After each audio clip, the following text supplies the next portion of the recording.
Hello, Virgo. Welcome to Catalyst Energies and welcome to your new moon astrology forecast. We're going to be looking at the new moon in Aquarius, which is scheduled for February 1st, 2022, and the major themes leading up to the full moon in Leo. So this report is for Virgo rising, Virgo moon, Virgo sun, and welcome back, everyone. Welcome. If you're new to this channel, don't forget to subscribe if you are new here, and if you do value this content, you can hit that like button, you can share and comment, and that all makes a difference in terms of supporting this work. And a special hello to my patrons on Subscribestar. If you're interested in supporting this work financially so that it can continue to stay in this format that's available to everyone, you can visit the link to Subscribestar in the description box below. So Virgo, we're going to talk about the new moon in Aquarius, of course, and the full moon in Leo, of course, and all of the things in between. So, Virgo, you've been going through a process over many years now with Pluto in Capricorn of what it is that really draws your passion out, Virgo. You really find your authentic voice by being the boss, right? Having a goal in mind, something to work toward building, Virgo. So Pluto's been in Capricorn since 2008, and this is the territory of the new moon of the lunar cycle we're finishing up currently as we're preparing for this new moon in Aquarius. And there will be overlaps with this particular lunar cycle, the new moon in Capricorn that was on January 2nd. There will be overlaps because Venus now is going to be moving direct as this new moon in Aquarius is happening. And Mars is in the fifth house as well in Capricorn. And there is not only, and Mercury, right? Your chart and planetary ruler, even in its retrograde, is now in the fifth house. And so there's still a lot of attention in these personal planets for you in this area of your joy and your passion and your creative authenticity. Who you are when you are authentically you is the fifth house. And it does represent on some level a rebirth. And when you're at the center of your own universe, who truly you are. And so the fifth house can be a lot of different things. It can be dating and romance and adventure seeking and thrill seeking and taking social risks and where we bloom, where we shine, where we find our voice and our confidence. So that's been changing and going through so many aspects of transformation. And right now, with this Aquarius new moon, with the fact that Uranus is the ruler of Aquarius, having this trine to Venus in this area, related to a consistently shifting landscape in terms of culture and belief system that you're part of, Virgo.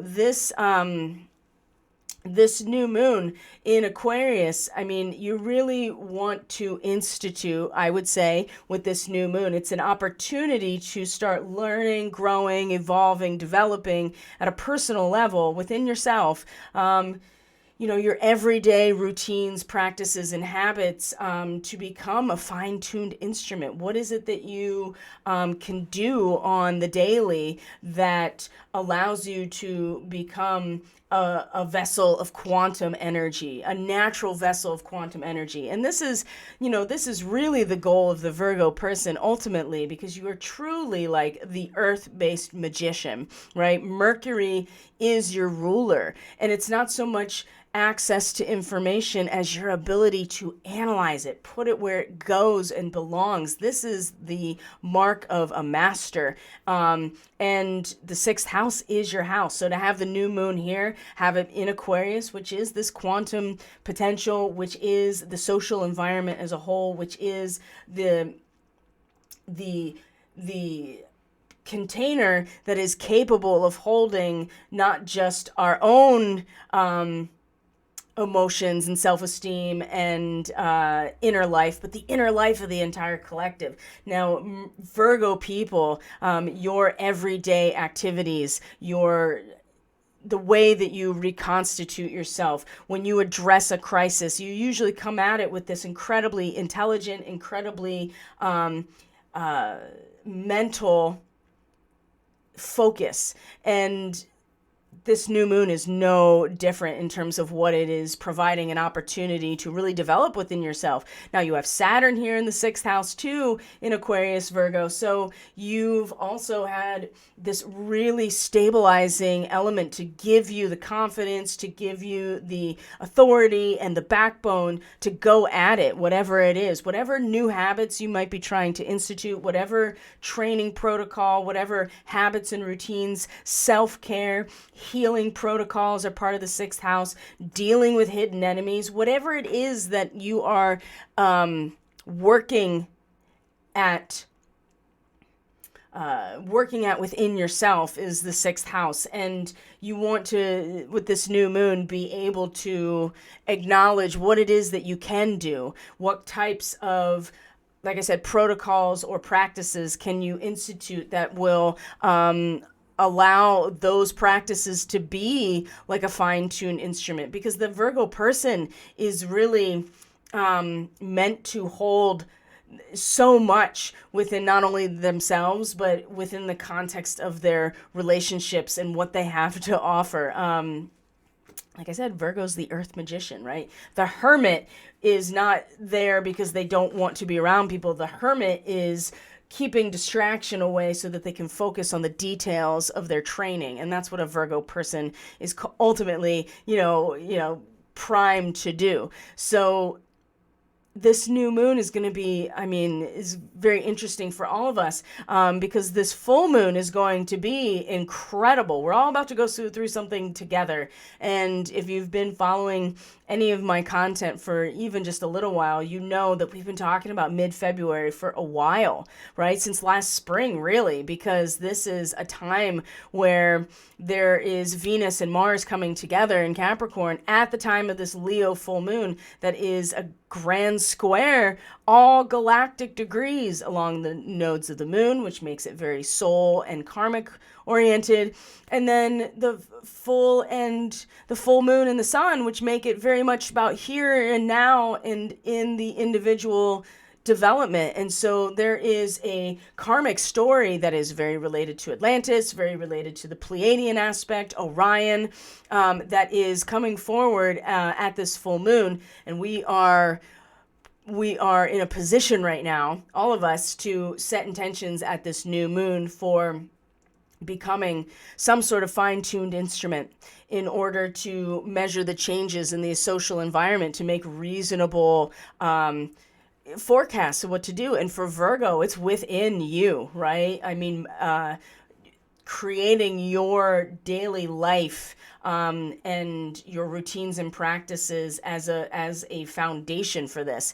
So because ultimately with the full moon in Leo and having the nodes of the moon be in the areas that have to do with the mind, the higher mind and belief system, which is where Uranus also is right now in the larger culture and the belief system, the full moon is going to be a very overwhelming experience, right? Of incredible potential, but also maybe more than can be handled. It could go either way. It really depends on the ability to hold the amount of energy. And the sun is going to be in a position of how well you can store that energy. And that comes from a social environment or a larger container. And it's the Virgo person is going to really see if they, within their daily structured life and in their practices, in their analysis of who they are, if they are really able to store all of that social power in a way that allows for the emotional experience in the 12th house here of the moon at the Atlantean galactic degree, 27, 28 degrees of Leo in the 12th house. It's very karmic for Virgo people, reconnecting to the experiences of the Atlantean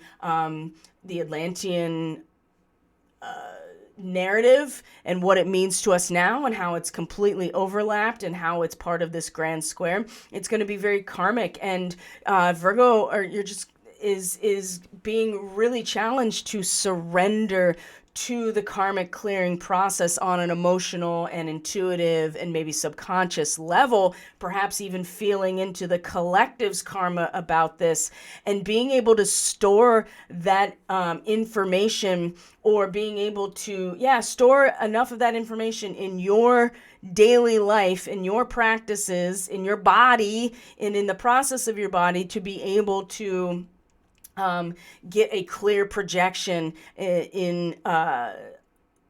with that experience. I mean, I don't know how it's going to manifest, but it certainly will at this full moon. At the same time, Venus, and I'll show you the chart because it's so striking, and Venus and Mars will come together in your fifth house. Again, this is the Leo house, is the fifth house. This is the house where you shine the brightest, is who you are. And you're going through massive overhaul of what that means. And there is a lot of space being created. There's a lot of analysis and inner analysis of what that means for you and what it could mean. And when Venus and Mars come together, it's truly the planting of a seed in fertile ground of joy and optimism and finding your voice. Okay, now with the new moon itself, we see that Black Moon Lilith is in the 11th house in Cancer, is part of this picture. And of course, Uranus is, with the new moon being an Aquarian new moon. So Uranus is kind of the patron here of this new moon. But in the area of belief systems and cultural context and higher education and foreign travel, Virgo, I mean, it hasn't been very stable in these areas because natural fulfillment is what characterizes your bigger picture here and belief system. And Uranus has been challenging everybody to be innovative, to learn to ride the wave, to maybe think outside of the box about some things. And when you're talking about belief systems, that can be very it's hard to actually generate anything substantial or significant when those aspects don't have any stability in and of themselves.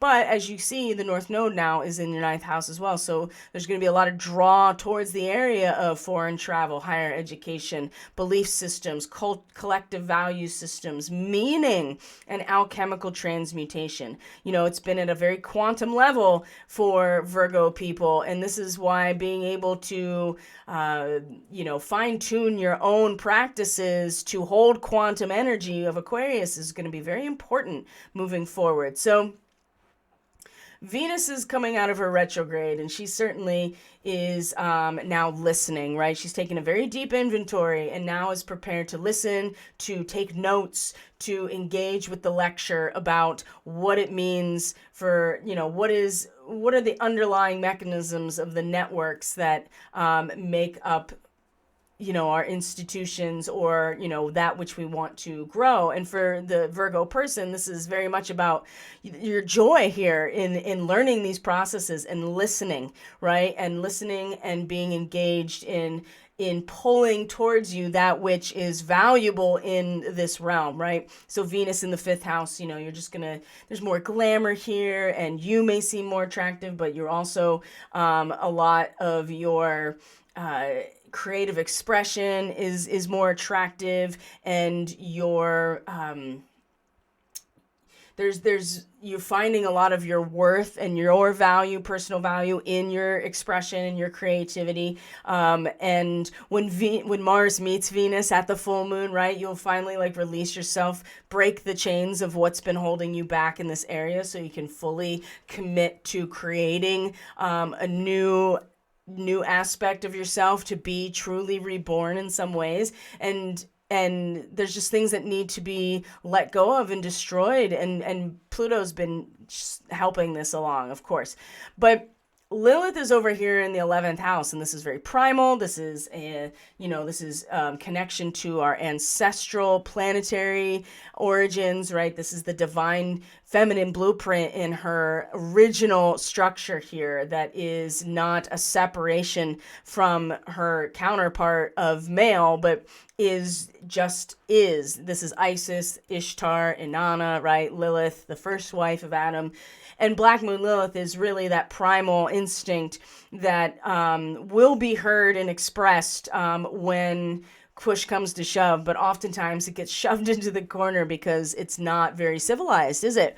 But incredibly powerful. And for the Virgo person, this opposition with Venus at the same time as the new moon, as the same time as Uranus is involved with both Venus and with Lilith, it's this is the grandmother over here, this patient, wise grandmother, like really holding space and kind of anchoring the space while there is maybe a tantrum over here, or a really very powerful expulsion of expression or experience in the social environment as a whole. So Virgo, I mean, there may just be some things that need to come out of you about, into the social environment, about the social environment, your feelings about the society in general. But it has a lot to, again, Venus in her wisdom and her maturity in Capricorn is like a grandmother, and she's already come out of her retrograde. So she's actively engaged now. She's listening, wants to know, right? She's holding space. And there may be a part of you, Virgo, that's just like ready to just unleash the beast in the social environment as a whole, because you're just done. This is just like Kali energy everywhere. And it's okay. Again, this more mature and grounded and grandmotherly aspect here, very powerful in your fifth house, is providing a space or, giving voice to this in a way that is not going to be destructive. And in fact, it's her position here in a trine to Uranus, in fact, is stabilizing even a completely unstable position in the realm of belief systems and collective values, which are changing, right? And it's going to be having a sense of humor about what all of this means for you, Virgo, that is going to also be an activating point or a way to transmute what otherwise is an uncomfortable instability in your very belief systems. So again, sense of humor is important, but you also have to allow for this kind of raw energy to come through you, and without necessarily burning it all down. And Venus is you may have it come right through your body. I often, personally, Venus transits tend to be very embodied for me. So that's something to consider as well. And to have Venus and Mars in your fifth house like that, ooh, that is like some sexy time. Like those two things coming together are the incarnate male and female, or masculine and feminine. And the fifth house is your mojo, right? So you may feel that spark come back, right? So that you feel passion again, because Mars and Venus come together and release the bondage from some old perspective that's just ready to go. And I think part of it can be released through Lilith, and it has a lot to do with how you feel about society in general, right? So this new moon, and belief systems, like I said, is a big part of this as well. And an understanding, right? Understanding is the ninth house. The big picture is the ninth house. And this is, again, if you can embrace a quantum perspective about this, it really does help when things are very unstable in the material realm, or in natural fulfillment is happening in a way that doesn't make sense, because Uranus doesn't make sense, right? Uranus turns on its head. Uranus is radical transformation that triggers our awakening. So belief systems are changing, or there may be radical shifting in foreign travel, mystical travel, shamanic journeying, things like that.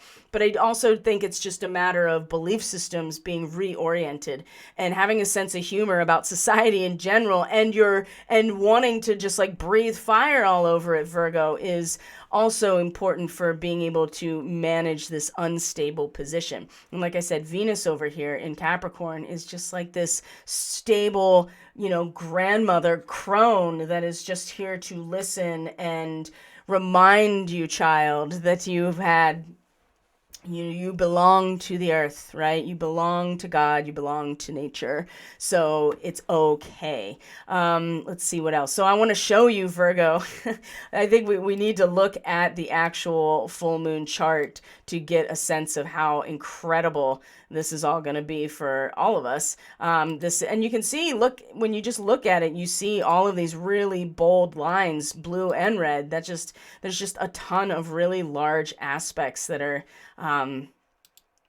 relevant throughout this whole week. So if we go back, let's see here. Yep, here we go. So this is pretty remarkable. Because we're looking at the 6th and 12th house for the full moon itself. Like I said, these are galactic degrees. The sun and the moon especially is at the Atlantean galactic degree, and you can see the square with the nodes, the moon's nodes here, that are in the areas of mind and higher mind, right? I mean, the thing about Virgo is your capacity to analyze and be analytical is kind of based on an intensity of information, your third house. And now that K2, or the South Node, is going to be going through this area, this is where, Scorpio is where power is generated. And for the Virgo person, certainly the third house is makes a lot of sense that this is where your power is generated ultimately, is in the underworld, right? Because that's where Virgo and the Hermit go into, is the underworld. But this is the past for all of us at a soul level, is in this area. And you're really being drawn towards evolving at a soul level in this natural fulfillment that is in the culture itself, right? So how much input you actually have in these areas when it comes to the larger social context is actually really strong. And these are all starseed markings, right? Where the full moon is, right? This culmination, and then where the nodes are Pleiadian. So we got Pleiadian and we got Orion, we got the overlap of Atlantis. We also have, Saturn in a trine to Lilith at this point. Anchoring again your own personal reconstitution, which is where the sun is, right? Storing energy, and being able to hold that much energy in your own daily life's routines, your works, your service. And again, a trine is very stable and grounding, and it's like a baseline of, again, this very strong. Now that Lilith is in the 10th house as opposed to the 11th, right? This is much more about insulating yourself in some ways, right? And Saturn is just such an incredible anchor into this process of, just giving you the discipline and the ability, the authority, as long as it doesn't make you fanatic. That's the only downside to the Saturn in the 6th house, is the fanaticism with your routine can be very strong here. So what else? And then Jupiter. You got Jupiter and Neptune in your 7th house, Virgo. Of course, I mean, this is all about relationships for you, and Chiron in your 8th house. This is where power is generated. I mean, this is one of your biggest blocking points, is in the 8th house of where power is generated. So, but what you're going to find again is that Jupiter in your 7th house, I mean, you're really starting to feel like a sense of refreshment when you are, or a sense of who you are when you're in relationship with Jupiter here, right? Jupiter needs a cause, basically, and when Jupiter's in the 7th, you feel that cause is experienced in interpersonal relationship, where Neptune has made it really hard to have any sense of interest, really, or a sense of self. It can go, you know what I mean? It can go either way. The boundaries are out the window with Neptune and Pisces in your 7th house. But now you have Jupiter here, which is you're feeling the cause, like you're ready. There's a meaning here. And it's going to be, again, a sextile to Uranus at the same time as this full moon. And so there is meaning, and there's something to look forward to in terms of belief systems, and being innovative and looking outside of the box, and looking towards the higher self and the higher mind in terms of belief systems, and what it means to be naturally fulfilled. That's important too. So hold on one second. I usually don't have that on. That's really weird. But I am going to just leave it there, Virgo, for now. So that is your new moon astrology forecast, Virgo. So I do want to show you a flyer because there's such starseed oriented astrology here. And in case you haven't seen it on Telegram, or if you're not on my email list, you can do that by going to the website, catalystenergies.net. But this is just some offerings that I'm making for starseed readings at a discount. So 30-minute recording for $44, 60-minute recording for $77.